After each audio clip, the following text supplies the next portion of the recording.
तो सभी प्यारे छात्रों का एक बार फिर से स्वागत है। और मैं आपको बता रहा था कि अगर आपके पास कोई दो चर वाला रैखिक समीकरण युग्म है तो आप उसका जो है ग्राफ कैसे बनाओगे और ग्राफ कितने प्रकार से बन सकता है। मैंने आपको बताया कि ग्राफ कैसे बनता है। अगर कोई दो चर वाला समीकरण है तो उसमें हम x का मान रख के y का मान प्राप्त करते हैं और उसे तालिका में रिकॉर्ड करते हैं। तो तालिका में हम जितने भी मान आए हैं, जैसे हमने x का मान अगर 0 रखा तो समीकरण के अनुसार y का मान हमें 6 मिला, तो हमने तालिका बना ली दोनों की। तो इस तरीके से हमने दोनों समीकरणों की तालिका बनाई। अब तालिका से हम ग्राफ खींचते हैं, तो मैंने वो चीज भी आपको दिखाई थी। ये देखो, तालिका से हमने ग्राफ खींचा और ग्राफ ये इस तरीके से क्रॉस हो गया। पहले समीकरण का ग्राफ इस तरीके से बना था, दूसरे समीकरण का ग्राफ ऐसे बना था, दोनों एक दूसरे को इस बिंदु पे काट रहे थे। ये हमने लगातार के पिछले 2 वीडियो लेक्चर में अच्छे से समझा। अब आगे बढ़ाते हैं अब अपने अध्ययन को और समझते हैं। जैसे ये इस बिंदु पे काट रहे हैं, बहुत ध्यान से समझना। तो क्या इसी तरीके से पॉसिबल है ग्राफ दोनों समीकरण के? अगर हमें कोई दूसरा सवाल दिया हो जिसमें हमें कोई दूसरे समीकरण दिए हो तो उनके ग्राफ क्या क्या आ सकते हैं। तो ये भी हमने देखा कि ग्राफ बेसिकली 3 प्रकार से ही आ सकते हैं। पहला तो देखो, क्रॉस बन सकता है। अब क्रॉस जरूरी नहीं है कि ऐसा बना हो, ऐसा भी क्रॉस बन सकता है। मतलब क्रॉस कैसे भी बन सकता है पूरे एक्स वाई ग्राफ में। और मैंने आपको ये भी बताया था कि क्रॉस एक ऐसे भी बन सकता है क्रॉस। देखो, तो एक कंडीशन है क्रॉस बनने की, मतलब प्रतिच्छेद बिंदु केवल एक ही रहेगा। जब क्रॉस बनता है तो वो एक ही बिंदु पे काटती हैं। देखो यहाँ पे एक बिंदु पे। तो एक तो कंडीशन ये होती है कि दोनों समीकरणों से ग्राफ ये बन सकता है। एक कंडीशन ये होती है कि दोनों समांतर रेखाएं प्राप्त कर सकते हैं दोनों के ग्राफ। या फिर एक कंडीशन होती है कि समपाती यानी एक के ऊपर एक हो सकते हैं। ये हमने पिछले वीडियो लेक्चर में जाना। लेकिन क्या हम समीकरण देख के ही बता सकते हैं? हमारे पास मान लीजिए कि ये समीकरण दिया गया है, दो चर वाले समीकरण युग्म, हमें 2 समीकरण दिए गए हैं। क्या हम इस समीकरण को देख के ही बता सकते हैं कि इसका ग्राफ कैसा आएगा? प्रतिच्छेदी आएगा या फिर समांतर आएगा या फिर समपाती आएगा? क्या हम देख के बता सकते हैं? तो आंसर है हाँ, हम बिल्कुल समीकरण देख के बता सकते हैं। हमें इतना लंबा चौड़ा ये जो सॉल्यूशन है ना, ये करने की जरूरत भी नहीं पड़ती है, हम देख के बता सकते हैं।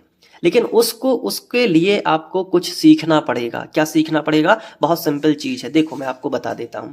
उसके लिए आपको सीखना पड़ेगा A1 B1 C1 और A2 B2 और C2। अब ये क्या चीज है, आइए देखते हैं। तो आज का टॉपिक यही है। तो आपको बहुत ही बेसिक से समझना है। जैसे मान के चलिए कि आपको कोई दो चर वाले रैखिक समीकरण युग्म दिए गए हैं, जैसे 2x धन 3y बराबर 8। एक तो ये दिया गया है, दूसरा है 3x धन 5y बराबर 11 दिया गया है। एक ये दिया गया है। इसे हम समीकरण 1 बना लेते हैं सिंपली, और इसे हम समीकरण 2 बना लेते हैं। तो यहाँ पे हम अगर A1 B1 C1 और A2 B2 C2 के मान अगर हम निकाल पा रहे हैं तो हम देख के ही बता देंगे कि इनके ग्राफ कैसे आएंगे। देखो, अब सबसे पहले चुनौती यह है कि A1 B1 C1 क्या है। बहुत सरल। देखो, x का जो गुणांक होता है वो A1 कहलाता है, जो y का गुणांक होता है वो B1 कहलाता है, और जो अचर पद होता है अगर बराबर के इस तरफ है तो इसको इस तरफ लाना पड़ेगा। मतलब हम A1 B1 और C1 तभी बता सकते हैं जब बराबर में 0 हो, लेकिन बराबर में तो संख्या है तो इसको इस तरफ ले आएंगे, यानी C1 जो होगा वो -8 होगा। अब आप लोग कंफ्यूज हो गए होंगे, देखो मैं बताता हूं। A1 B1 C1 आपको तभी निकालना चाहिए जब बराबर में क्या हो, 0। तो मैं आपको यहाँ पे गलती ना करते हुए एक चीज बताना चाहूंगा कि पहले हम इसका पक्षांतर इस तरफ करें। तो ऊपर वाला समीकरण हम ऐसे भी तो लिख सकते हैं। यहाँ पे धन का 8 है, इस तरफ ले आई तो बराबर के इस तरफ लेके आएगी तो -8 हो गया बराबर 0। अब बता दो बड़े आराम से कि देखो बराबर 0 आ गया तो x का गुणांक A1 और y का गुणांक ये हो जाएगा आपका B1 और ये पूरा अचर पद हो जाएगा C1।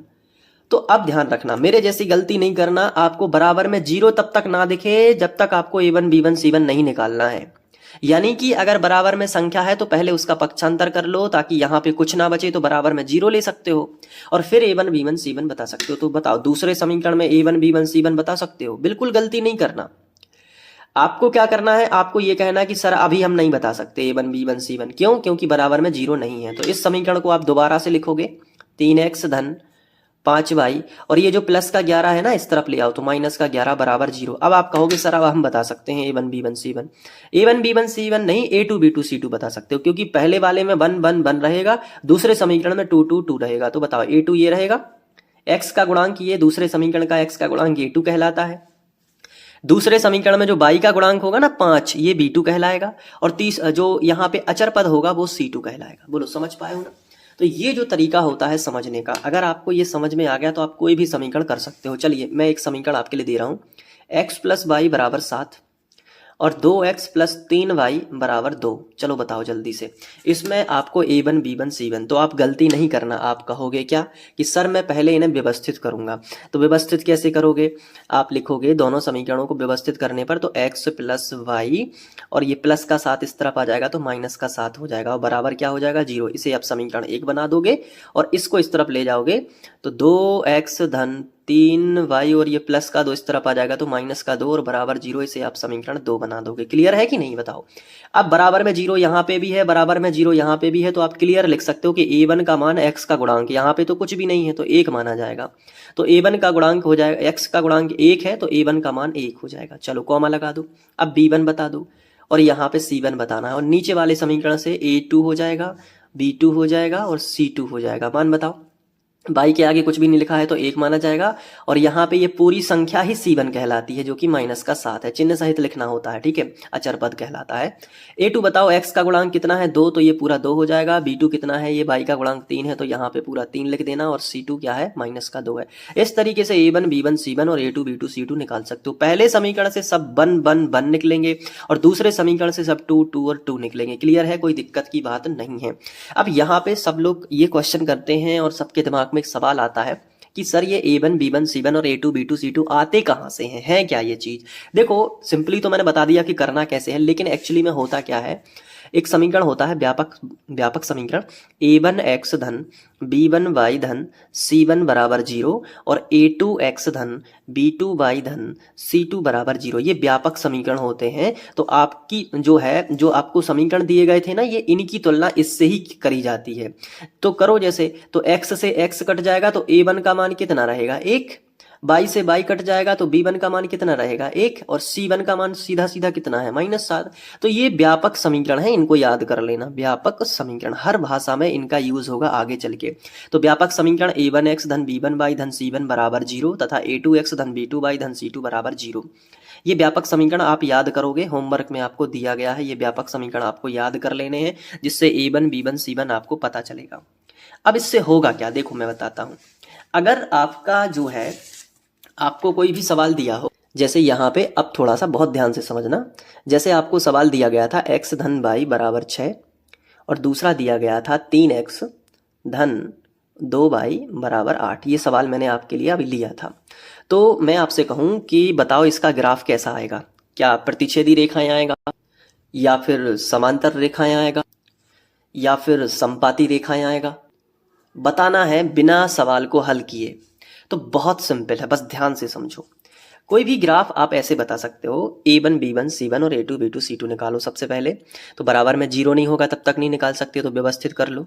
तो x प्लस वाई और ये प्लस का 6 इस तरफ ले आओ तो माइनस का 6 हो जाएगा बराबर 0। इसको समीकरण 1 बना दो और ये जो प्लस का 8 है इसको भी ले आओ तो 3x धन के हो जाएंगे 2y और जो प्लस का 8 है इस तरफ ले आओ तो माइनस का 8 हो जाएगा बराबर 0। इसको बना दो समीकरण नंबर 2।